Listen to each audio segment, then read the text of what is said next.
Corey916 who would be a good lineman to take at 71 for the Broncos?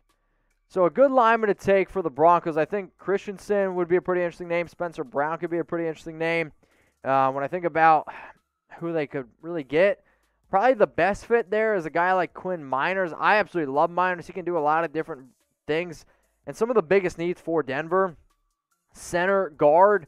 And I don't know if Meinerz is going to be a center or he's going to be a guard. And some people are like, well, he didn't play in 2020. He opted out. If there was a player that I think helped out his stock the most at Senior Bowl, it was Meinerz. I mean, this is a player that some people don't even know if he's going to get drafted. Now we're talking about him going in round 2, even in round 3. So we'll see what Denver ends up doing. But in perfect scenario, I think a guy like Quinn Meinerz to Denver at 71 would be a very, very good pick for them.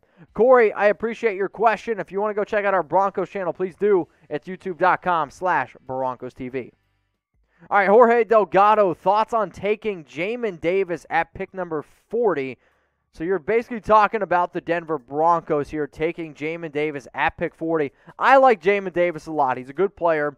Realistically, was not really a guy that I had on my radar. Then Mel Kiper started talking about him, and now I could see him going potentially even in round 1. So he had 102 tackles last season for Kentucky, 1.5 sacks, a forced fumble, 2 pass breakups, 3 interceptions. This guy is a phenomenal athlete. And for Denver, I do like the idea of them going out and taking a linebacker because the way that you do this is, okay, Jeremiah Owusu-Koramoah, he's gone. Micah Parsons, not on the board anymore. My number 3 linebacker in this class is Davis. The issue is this. If he falls to 40, I'd be pretty surprised. Now, if you guys are looking for the best coverage on YouTube around the NFL Draft, look no further. Hit that big red button underneath the video right now and go ahead and subscribe. If you are already subscribed to the channel, what I want you to do is take the link that you see below, youtube.com/chatsportstv. Send it to some friends. Tell them, hey, these guys go live all the time, and they're going to be live for the entire NFL Draft. And we're actually going to have picks before you see them on television. So go ahead, subscribe. I don't want you to miss it. All right, Vernon Spades, you're next up here on NFL Daily. Best late-round sleeper picks for positions of quarterback, running back, safety, corner, and offensive line. So best late-round sleeper picks. I guess at the quarterback position, well, I don't really like Kellen Mond, so I'm not really going to go that route. But Sam Ehlinger, no thanks. Ian Book, no thanks. See, the issue is I don't really like a lot of the quarterbacks. So in terms of sleeper picks, there's not really guys out there that I'm too excited about. Running back, I like Michael Carter, running back from UNC. Also somebody like Jarrett Patterson from Buffalo. Strong safety sleepers. Jamar Johnson, is he even a sleeper anymore? At cornerback, oh boy. Cornerback, offensive line. Quinn Meinerz isn't my sleeper anymore. Unfortunately, he's gone. What about Adrian Ely, offensive tackle from Oklahoma? I think he's a pretty good guy that could go in round 4. All right, what up, El Shugon? Where will Justin Fields be drafted after his medical news? I don't think there's any impact whatsoever. He's still a top 10 pick. James, could Slater go before Penei Sewell? He could. I know there's a lot of people out there that think that Penei Sewell will go ahead, and that's where I believe if I'm an NFL team, I take Penei Sewell over Rashawn Slater.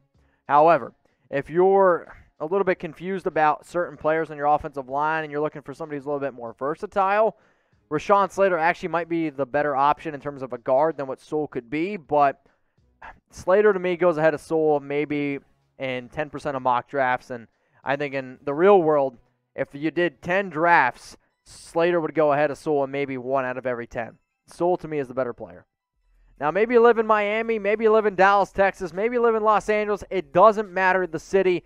All I know is this. No matter what your zip code is, the Newsbreak app can be useful for you. Now, how do you download the Newsbreak app? Go to chatsports.com/newsbreak. Once you download the app, you can also go ahead and follow your favorite shows. The reason why I love this app out here is because you can stay up to date on all the things going on around your city, whether it's weather, whether it's pop culture. Maybe you want to get some extra news, some politics, all just filtered right to your phone.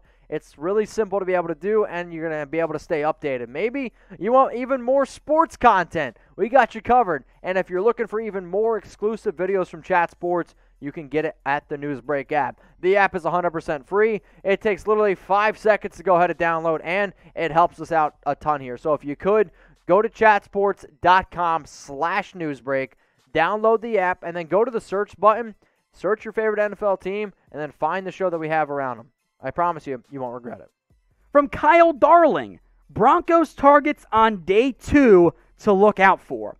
It's a good question. I'm looking at safety, and I think with what Vic Fangio likes to do on defense, I think he is the right defensive coordinator to find a way to maximize Hamsah Nasirildeen out of Florida State, who has unreal size and length for a safety. Now, did not play much this past year, was hurt to begin the year, and then came back and finished strong in just 2 games. 6'4", 220, great wingspan. This guy could be a tight end stopper for you. And if Kareem Jackson's time is short in Denver, Nasirildeen could be your strong safety. Justin Simmons can be your free safety. That's a great 1-2 punch if you are the Denver Broncos. From Burnin' Spades, the Falcons superfan, Denver had talks with Atlanta to trade up. What would it take for Atlanta to say yes? My guess is 3 firsts and a defensive player that has an impact. Thoughts? I don't think it's 3 firsts and a defensive player. I think 3 firsts gets it done. Because remember, that's more or less, if you include the team's own first-round pick, what the Niners gave up in the trade with the Dolphins. They gave up 3 firsts. Plus a defensive player to make a smaller jump. There's no way Denver would do that. There's just no chance. So I would say it's far more likely that 3 firsts gets Atlanta to say yes, but Denver might be the one saying no in that case. So who is your favorite draft prospect in this year's class? Who is it? Any player that you just love more than others out there? Get your votes in for me on today's pinned comment. So if you get the ad break here on YouTube, scroll on down and get your votes in. Below, who will be the biggest bust in the draft? I hate this question because I always feel bad doing it. And it's tough to know without knowing where they end up going. I'll mention some guys that I actually like quite a bit, but have real bust potential. I think both Zach Wilson and Trey Lance, bust potential. I think Kadarius Toney has real bust potential. Rondale Moore, if he can't stay healthy. I think some guys who are overhyped. I don't really see it with Gregory Rousseau. Jason Oweh's probably going to go in round 1. Had 0 sacks last year. That's a pretty big concern for me. So I because of that, it's always difficult to know who it's going to be. Those are some names to keep an eye out for. Check back in after the draft. A particular fit might be, at that point, a better, more clear answer. From Mike Dibble. Hey, Tom, what are your favorite 3rd or 4th round prospects? So I will go with guys who I have graded in that range and not guys who I think go in the 3rd or 4th round.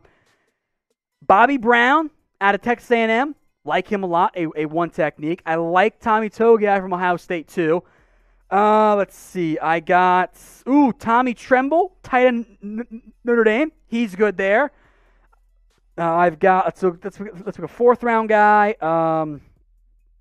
I don't like those guys. Offensively, there's a bunch of receivers I have there. Tutu Atwell, Nico Collins, Josh Palmer, a sleeper out of Tennessee. There's some good guys to get early on day 3.